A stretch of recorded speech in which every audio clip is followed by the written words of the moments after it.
Salut les frères, comment ça va? J'espère que vous allez tous bien aujourd'hui. On se retrouve pour l'avant-match Barça-Newcastle, premier match de Ligue des Champions. On est directement parti les frères.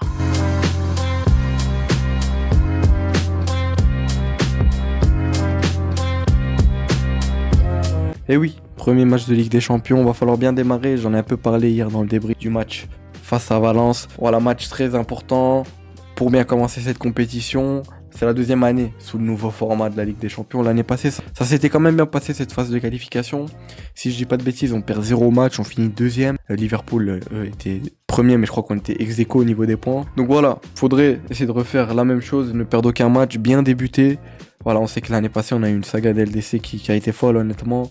Malheureusement, il y a eu cette demi-finale qui a tourné au cauchemar face à l'Inter. Le Barça, de toute façon, a teasé le retour, un teaser qui vraiment, je trouve très très stylé ce qu'ils ont fait pour dire que c'est le retour du Barça en Ligue des Champions.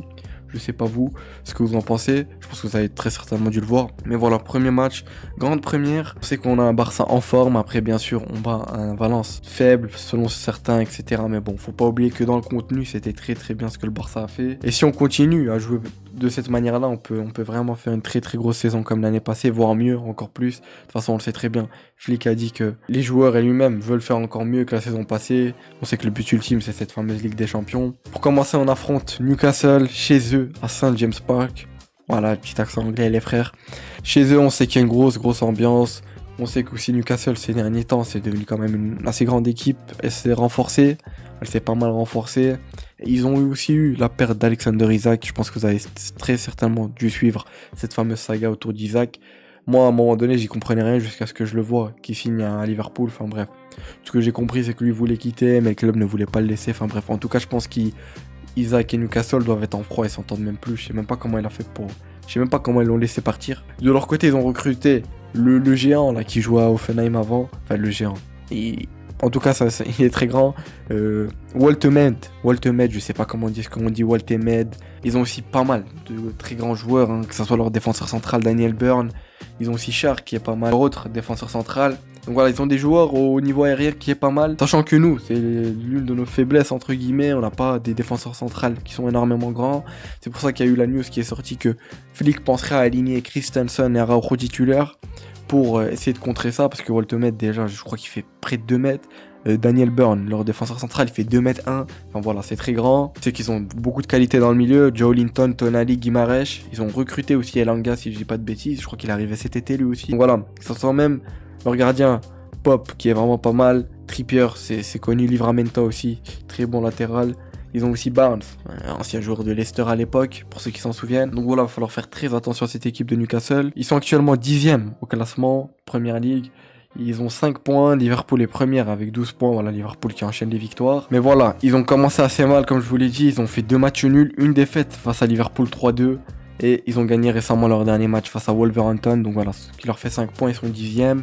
Ils ont assez quand même mal démarré la première ligue, comme un peu aussi Manchester City, même s'ils se relancent là, après leur match face à United. Voilà, il va falloir quand même faire très attention à cette équipe de Newcastle, il va pas falloir les négliger. Eux aussi, j'ai vu certains membres du club ou d'anciens joueurs qui avaient dit que voilà, le Barça n'allait pas se balader, en tout cas à St. James Park, et que Newcastle allait tout faire pour les battre. J'ai vu ça défiler sur Twitter, mais je sais plus exactement est-ce que c'est un ancien joueur ou un mec du staff, enfin bref. Du moins, de toute façon, c'est sûr. Après le match de Ligue des Champions, je chez eux, il y aura leur public qui sait mettre le feu. Donc voilà, va falloir tout faire. Mais on a été habitué à des ambiances bien plus compliquées. Pas confiance, surtout quand on voit le match face à Valence. De toute façon, demain, ça sera le grand test face à cette équipe de Newcastle. Passons maintenant à des news concernant le match. À l'heure actuelle où je tourne la vidéo, il n'y a pas eu la conférence de presse. Je pense qu'elle se fera vers le soir, mais bon, j'ai pas le choix que de tourner la vidéo maintenant, si j'ai envie qu'elle sorte et que je fasse le montage, etc. Donc voilà. Mais je pense que dans la conférence de presse, voilà, ils vont un peu parler des blessures, etc. Du match de demain, ce qui est évident. Je crois que Flick va être accompagné de Christensen, si je dis pas de bêtises. Mais voilà, passons à la news. Hansi Flick qui sera sur le banc contre Newcastle. L'UEFA a annulé sa sanction.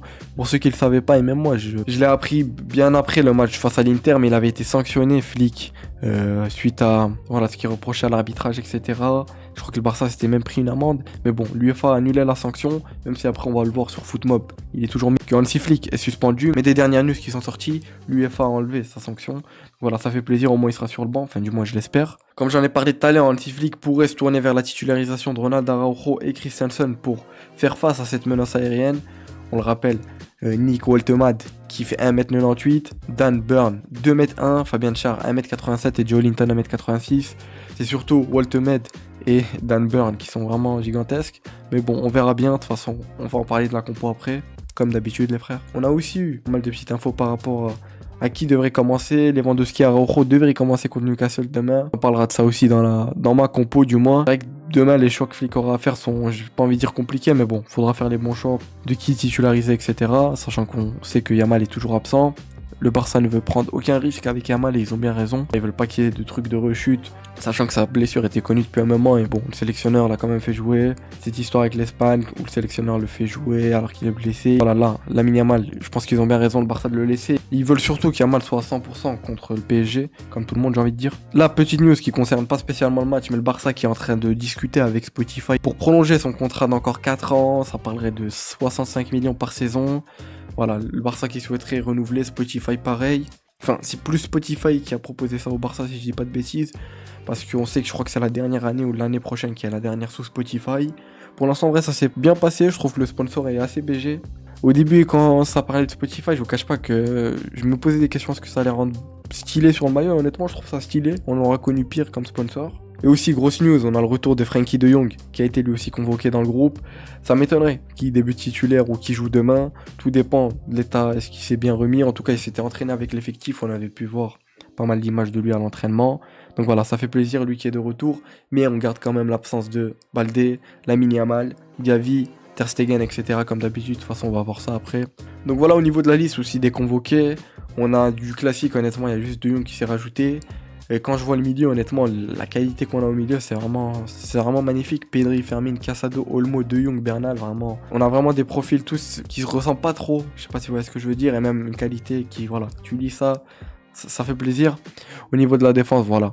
Baldé est absent. On a Geoffrey Torrens qui a été convoqué. Il n'y a pas de Draw qui a été convoqué. Tony Fernandez est là, lui, pour le coup. Au niveau de l'attaque, voilà, il y a du Ferran, Lewandowski, Rafinha, Rashford, Rooney et Tony Fernandez. Donc voilà, une convocation qui est assez logique, cohérente, de toute façon, au vu des blessures, etc. Aussi, petite news, on va jouer avec, enfin, le troisième maillot, le maillot orange face à eux. Hâte de voir ce que ce maillot va rendre là, avec ce petit orange, avec le page de Ligue des Champions, soir d'LDC, on verra bien. Donc voilà, passons maintenant, les frères, à la compo. Et oui, je vous avais dit que j'allais retravailler un peu la compo. J'ai essayé de faire un truc, n'hésitez pas à me dire ce que vous en pensez. C'est loin d'être parfait, n'hésitez pas à me dire ce que vous en pensez. Au moins, ça me permet de moi-même faire mes compos, d'avoir mes propres visuels, j'ai envie de dire. Voilà, en tout cas pour moi, la compo que j'alignerai, mais je pense qu'il y aura pas mal de modifications. De toute façon, on va en parler. Juan Garcia, voilà, je pense qu'il n'y a pas trop de débat. On sait que Chesney, voilà, c'est le deuxième gardien, il le sait très bien. Ter Stegen est de toute façon blessé. Kochen, malheureusement, il a jamais eu sa chance. De toute façon, il joue avec la B, si je dis pas de bêtises. Juan Garcia qui est vraiment, depuis le début de saison, honnêtement, il est irréprochable. J'espère que demain, il fera un très grand match quand il faudra nous sauver. Enfin, du moins, quand il faudra faire les parades. Cette charnière défensive, Koundé, pour moi, va débuter titulaire. Même si Eric Garcia est sur une très très bonne forme. Dans cette charnière-là, je partirai avec un Koubarsi Araujo, honnêtement. Même si ça m'étonnerait pas de voir un Koubarsi Eric Garcia encore une fois. Parce que les deux, Koubarsi et Eric Garcia, sont vraiment dans une bonne forme. Araujo n'est pas rentré face à Valence, donc peut-être qu'il a voulu le garder pour Newcastle qui débute titulaire. On sait pas, ou peut-être qu'on aura Christensen. Honnêtement, j'ai un peu de flou, en tout cas pour moi, Koubarsi, c'est sûr qu'il débutera. Mais ici, j'hésite entre peut-être Christensen et Eric Garcia, on verra bien. À gauche, qui d'autre que notre frérot Gérard Martin. Je pense qu'on n'a pas 18 millions de solutions, honnêtement. Voilà, j'espère qu'il va faire le taf. On a vu qu'il monte de plus en plus en puissance, c'est vrai que j'en parle à chaque fois, mais voilà. J'espère que demain il fera un grand match. Dans ce milieu-là, Pedri, Casado, pour moi c'est évident. Je verrai pas un De Jong à la place de Casado, honnêtement, je pense pas qu'il soit encore à 100%, j'ai envie de dire. Ni un Marc Bernal. Pour moi, Pedri, Casado est la meilleure solution. On l'a très bien vu face à Valence encore une fois. L'équilibre que les deux apportent, enfin vraiment, j'adore cette paire. Et loin de là, je dis pas que Pedri De Jong c'est pas fort ou loin de là, mais juste, je sais pas, il y a un truc que j'apprécie beaucoup avec ces deux joueurs. Enfin voilà. Même si j'ai rien contre De Jong ou Bernal et d'autres, loin de là, c'est des joueurs avec de très très grande qualité aussi. À ce poste de numéro 10, pour moi, c'est évident, ça sera Fermin. Je vois pas qui d'autre. Enfin, si, bien sûr, il y a Olmo, on le sait très bien, mais à la forme actuelle de Fermin, pour moi, c'est Fermin qui doit débuter. On verra bien ce que Flick va décider demain. Dans cette attaque-là, c'est là où ça pourrait poser pas mal de débats. J'ai vu des compos où ça mettait Ferran à droite, Rafinha à gauche et Lewandowski ici. Pour moi, sincèrement, je pense que l'attaque de demain sera ça, Rafinha à droite, Ferran en pointe et Rashford à gauche, même si Lewandowski, il y a un monde où il va débuter titulaire et je pense très très certainement. On a vu qu'il est revenu en très bonne forme, Lewandowski, il est revenu, il a claqué son doublé, finition toujours aussi chirurgicale à 37 ans. Mais voilà, moi je partirai avec cette équipe-là. Ça m'étonnerait pas de voir des modifications au niveau de la défense. Ici, voir un Christensen ou un Eric Garcia. Et ici aussi pour Lewandowski. En tout cas, ça c'est pour moi la compo que j'alignerai face à Newcastle. On verra bien demain ce que Flick va faire. N'hésitez pas à me dire vous ce que vous en pensez et à me donner peut-être aussi votre compo les frères. Pour finir, comme d'habitude, on se retrouve sur Footmob. Voilà, eux ils ont déjà mis les potentielles compositions. On voit que de leur côté, comme je vous l'ai dit, Livramento, Burn, Charles, Trippier, Pop, Joelinton, Tonali, Guimaraes, ils ont vraiment un très très bon milieu. Barnes, Wolfmed et Elanga. Vraiment, ils ont vraiment un bon effectif quand même avec la perte d'Alexander Isak. On sait qu'ils ont la blessure de Jacob Ramsey, qui est un joueur très important pour eux. Yohan Wissa aussi, qui s'est blessé récemment. Au niveau de la compo, c'est assez similaire à la mienne. Même si on voit que ici ils ont mis Lewandowski ici, comme je vous l'ai expliqué, Ferran à droite, Rafinha à gauche. Ici ils ont mis Eric Garcia, comme je le suppose aussi, mais bon on verra bien demain. Au niveau des blessures et suspensions, t'as Flick qui est toujours, selon eux il est suspendu, mais des news qui étaient sorties, c'est que l'UEFA avait enlevé cette suspension, on verra bien demain. J'ai pas vu de nouvelles news défiler à propos de ça. Dani Rodriguez depuis un moment, Ter Stegen pareil. Les trois plus grosses blessures qui nous font du mal, c'est vraiment Balde, Gavi et surtout Lamine Yamal. J'espère qu'il sera de retour en forme, Lamine Yamal, vers début octobre, parce que de toute façon, on va affronter début octobre le Paris Saint-Germain. On les affrontera à Montjuic aussi, petite info pour vous ajouter, parce que là, le Camp Nou est encore pas fini, enfin bref. On va pas encore parler du Camp Nou, c'est un truc qui me rend fou, je pense que tout le monde, ça le rend fou. Donc voilà, jeudi, Barça, Newcastle chez eux à Saint James Park, comme je vous l'ai dit. On espère une victoire du Barça, une grosse, pourquoi pas. Mais bon, déjà une victoire, ça sera pas mal. Donc voilà les frères, ça aurait été tout pour cet avant-match. N'hésitez pas à me dire vous ce que vous en avez pensé, à me donner votre avis. Est-ce que vous sentez bien ce premier match de Ligue des Champions? Est-ce que vous voyez un match assez simple ou pas? À me donner pourquoi pas un pronostic. Moi, j'aime pas trop pronostiquer. J'aime pas trop donner un prono, mais bon, je vois quand même le Barça s'imposer, on verra bien demain. C'était Azro, portez-vous bien, on se retrouve pour le débrief qui sera très certainement le lendemain comme d'habitude. Prenez soin de vous, passez une bonne fin de semaine. Ciao les frères.